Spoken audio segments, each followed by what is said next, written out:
உலகத்தின் கண்ணில் பெரும்பான்மை என்றால் அதிகம் பேர் நிற்பதே அவர் சொல்லும் கணக்கு.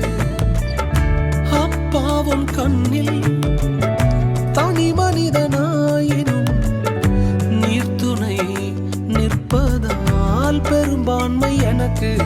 அட ஊர் என்ன சொன்னாலும்